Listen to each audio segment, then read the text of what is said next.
Welcome to our latest explainer. If you follow global energy markets at all, you've probably noticed that stability is pretty much a luxury right now. So today, we are unpacking South Africa's newly proposed plan to basically stop playing defense and build a massive, proactive petroleum shield.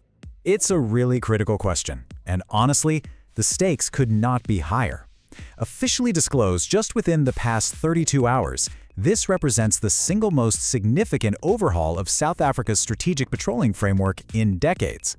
Because think about it, when the taps run dry or international shipping lanes get compromised, a nation's entire economy can literally grind to a halt in a matter of days. So how exactly is South Africa planning to insulate itself? To break this all down, here's our roadmap for today. First, we'll look at the vulnerability itself. Second, South Africa's bold solution. Third, we'll do some crunching on the reserve numbers. And finally, we'll explore the broader economic impact. All right, kicking things off with part one, the vulnerability, geopolitics, and closed refineries. Let's establish the exact stakes that are really forcing the government's hand here. South Africa is caught in a massive squeeze. On a global level, we're seeing prolonged market disruptions and heightened geopolitical tensions that are directly threatening key shipping routes. And then, domestically, several refineries have either completely shuttered or significantly slashed their operations recently. This leaves the nation heavily reliant on imported petroleum products and highly exposed to sudden price shocks and external supply interruptions. Which brings us to part two, South Africa's bold solution, the draft Strategic Petroleum Stocks Policy. To counter this vulnerability, the Department of Mineral and Petroleum Resources came up with a strategy that brilliantly splits the burden. The state is now mandated to maintain strategic petroleum stocks equivalent to 60 days of national fuel requirements, but they aren't going at it alone. Licensed fuel wholesalers and importers, they are required to hold an additional 21 days of commercial stocks.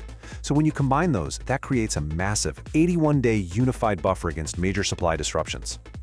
Now, I really want to anchor this concept carefully because it's absolutely crucial. This 81-day buffer is a literal break glass in case of emergency shield. It is completely walled off from day-to-day price shifts. This is definitely not a tool for the government to just step in and artificially lower prices at the pump because the global market had a rough week. The policy is crystal clear. These emergency reserves are strictly ring-fenced for severe national emergencies and will only be released during officially declared fuel supply crises. Okay, moving on to part three, crunching the reserve numbers inside the barrel. To hit that 60-day state reserve alone, the draft policy estimates they're going to need a staggering 36 million barrels of oil. Just let that scale sink in for a second. 36 million barrels. Building up a reserve of that magnitude is really what transitions a policy from a nice idea on paper into a formidable physical fortress. It creates a significantly larger strategic buffer than anything South Africa currently maintains. So how exactly does a reserve like that break down? Well, 70% of this strategic reserve will consist of crude oil, and the remaining 30%, those are your refined, ready-to-use products, things like diesel, petrol, and absolutely vital jet fuel. The state-owned South African National Petroleum Company is going to be tasked with managing this massive national portfolio, while commercial operators simultaneously handle their own mandatory 21-day inventories. And finally, let's wrap up with part four, the broader economic impact beyond just fuel. You can't just magically wish 36 million barrels into existence, right? You actually have to put them somewhere. This initiative forces a massive surge of investment directly into the nation's infrastructure, specifically revitalizing major storage facilities at Saldanha and Milnerton.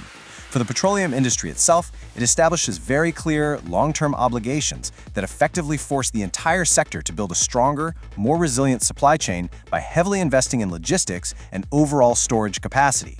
The really crucial takeaway here is that this energy security directly protects the lifeblood of South Africa's everyday economic resilience, all the way from the deep-level mines to the manufacturing lines. An economy simply cannot grow if it can't reliably move goods, power heavy machinery, or fly planes. By shielding the country from global supply shocks, this policy ensures that a geopolitical crisis on the totally opposite side of the world doesn't force a factory or a mine in South Africa to just shut its doors.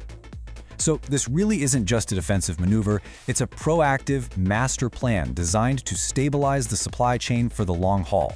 As the source material highlights, this is fundamentally an industrial policy milestone. It's all about creating a predictable, resilient environment where businesses can invest and operate with absolute confidence, knowing for a fact that the structural rug isn't going to be pulled out from under them by some unforeseen global oil shortage. Which leaves us with a pretty fascinating question.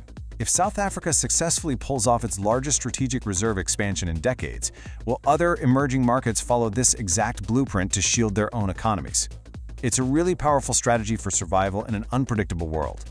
Thank you so much for joining me for this explainer, and definitely keep questioning how the systems around us are built.